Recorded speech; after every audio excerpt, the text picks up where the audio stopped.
Hi, I'm Damon Hatfield and this is IGN Live at E3. If you missed any segments, be sure to check the back catalog on e3.ign.com or youtube.com/E3. Our next game goes out to all you giant robot lovers out there, which should be everyone. The Transformers are back, but unfortunately, the war isn't going too well for the Autobots. Let's take a look at Transformers: The Fall of Cybertron. Thank you, David. My name is Mitch Dyer. I'm here with Matt Teeger, game director, High Moon Studios. What's your game? Tell me everything about it. Everything? Yes. Just in one quick sentence? How does it end, first off? Well, it ends kind of at the beginning of G1 in the sense that the Autobots and Decepticons have been at war for a long time period. And I guess we're spoiling the end, but maybe the journey is what's so fun in this game, right? Is that they're leaving their home, Cybertron. They don't even know where they're going to go. Ultimately, we know they end up on Earth, but they don't even know where they're headed yet. That's the journey, I guess. We've seen Optimus Prime. He's in a bit of a journey right now, laser beaming stuff.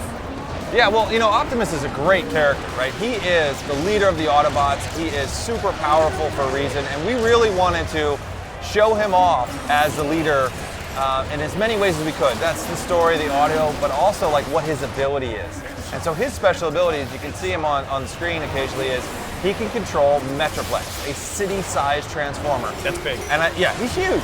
And I thought we all thought that would be a great way to kind of show off how much the Autobots all respect him, that he's controlling a city-sized transformer. Overcompensating, maybe? Optimus, maybe a little bit? Maybe, I don't know. So every Transformer in Fall of Cybertron has their own ability. Optimus Prime has Metroplex. What else can people look forward to messing around with each character? Each character, as you kind of said, is really special and is going to challenge you tactically. So Starscream can fly, he can turn invisible.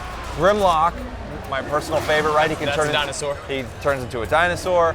Bruticus is the combination of 5 Transformers into a Colossus. He's 80 feet tall and stomps around on the battlefield.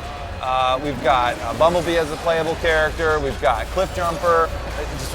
Jazz has a grappling hook. All completely different gameplay styles. So when you mix up like some of these cool abilities with different vehicle types, they all generate all these different play patterns that are really unique. Definitely. So where are we now in this campaign here? We're relatively early on in the campaign at this point. Optimus Prime has kind of gathered all the remaining Autobots into one small spot. And the Decepticons they're basically genocide is their plan, right? They're trying to kill the idea of freedom, and the only way to do that is to destroy everyone who believes in freedom. So they're marching the army up on what's left of the Autobots. And Optimus Prime, he's special. He's the leader for a reason. And so he calls upon this kind of ancient power, and he doesn't quite know what's going to get. But he knows that if he doesn't do something that changes the tide of battle right now, they're going to lose. And what happens is Metroplex gets transformed. So then as you play through the level with Metroplex, you are beating back the Decepticon army. Ultimately, you break their back, and you've changed the fate of the Autobots going forward. Yeah, I guess a city-sized robot's probably a good countermeasure to like a bleak apocalypse. To pretty much everything, right? Yeah. He stomps on everything. Yeah. So Optimus can call him in anytime he wants, or is that situational? His ability is based on a cooldown timer, so you can use it whenever you want to, as frequently as the cooldown timer, I guess, lets you. But what's great about him is you never quite know what you're going to get. Sometimes he'll rain down fire with an artillery strike. Other times he's going to step on the battlefield, crush some interesting things. So you never know what's going to happen. I think that's part of the big fun with Metroplex. Totally. This, what kind of weapons are we looking at for? Well, that's one of the great things about this game is, we're a sci-fi game, right? So yes, we have sniper rifles and shotguns and submachine guns, but because we're so sci-fi, we can do other kinds of guns too. Right. So we've got lightning guns and Tron disc guns and shotguns that when you kill the enemy, that you actually leeches some health back. All sorts of different kinds of things that we can do that are really different. And I believe the weapons are one of the real strengths of the game. So there's what's called the Teletraan Store, is this place where you can go and buy and upgrade your weapons. You really invest in the shotgun or this, Tron disc shooter, whatever it is you really like. You can spend a lot of time and effort kind of maxing that out. And I think that's a huge part of the fun. Totally. We got to look at Optimus there. We're just going to switch over to another mission, see if we can get a look at something else. Who are we going to play as now? So Starscream is the other one I kind of mentioned, and he's a great example of, if Optimus does a great job of showing off the scale and the epicness of the world, Starscream does a great job of showing off choice. How do you want to play? So you've got your character with a variety of weapons, and we'll show you a couple of cool new weapons we didn't show before. You got your plane. You can turn invisible. So do you want to be fly to the good sniper spot, turn invisible, and use your sniper rifle? Yes. Do you want to take the shot? Do you want to good. take your shotgun, dive bomb in, land in the middle of everybody, blast everybody out, Also good. transform and get away before they ever can do anything? Do you want to fly underneath all these kind of cool floating platforms, get to the other side before the AI can react? Like, how do you really want to play?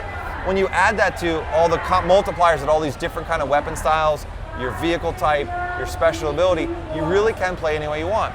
So in this next section, what you'll see is a big open space with lots of floating platforms, and you can kind of tackle it in any way that tickles your fancy. And what's cool is you can play through it once and then play through it again and have a whole different experience based on your second playthrough. So what we're going to see here is we have kind of a tighter space, and I believe the tighter spaces do have a role in this game where they kind of we can bring you narrower, a little more narrow focus on some story elements or some things. And then once it opens up, boom, you're going to see, you really, the bigger spaces feel even bigger. Yeah, so we do a lot makes you of, appreciate that scope. we do a lot of that kind of big to small area stuff because I do think it kind of allows you to really express your choice. Sure. So now he's going to step out into a much bigger area here, and you're going to see, so what do we got? We got a sniper rifle here. You can shoot explosive barrels to take guys out if they're next to him. But now, as soon as he finishes this crew off, you're going to get a look at how big this space is and the kinds of choices that you can be making. So it's this, as I said before, kind of these big floating platforms, how you want to tackle it, which is different than other flying missions. We have other ones where it's almost like a giant jungle gym where everything's kind of interconnected with catwalks. This is a very different space than one of those, and it does really allow you to customize your tactics, which is, I think, the thing we're most excited about in the single players. All these crazy abilities combined with how do you want to play. Right on. So, big levels, lots of places to go. How is that for your level designers? They've got to be going insane. Very, very, very hard. What we try and do is stay in low-risk geometry as long as possible, right, and then stay longer. We try and really focus on some core metrics about how big spaces need to be, how far can we push the engine, but really a lot of focus testing, a lot of letting people break the game on purpose, and then stay low res and malleable as long as we can, and we put art in at the last possible second. Right. So how are you breaking up the gameplay in terms of vehicles? Because right now we're Starscream, it's a little bit stealthy because you can be invisible. How do you guys figure out your pacing throughout the campaign? Because it's not just Autobot and Decepticon campaigns anymore. It's all mashed together now. There's a little bit of voodoo, right? A little bit of instinct that goes in there. What we do is we lay out we kind of at the beginning, the lead designer kind of created this matrix of abilities and vehicle types and leadership. And yeah, and then kind of laid out like how to really take you through some interesting kind of progression throughout the entirety of the game.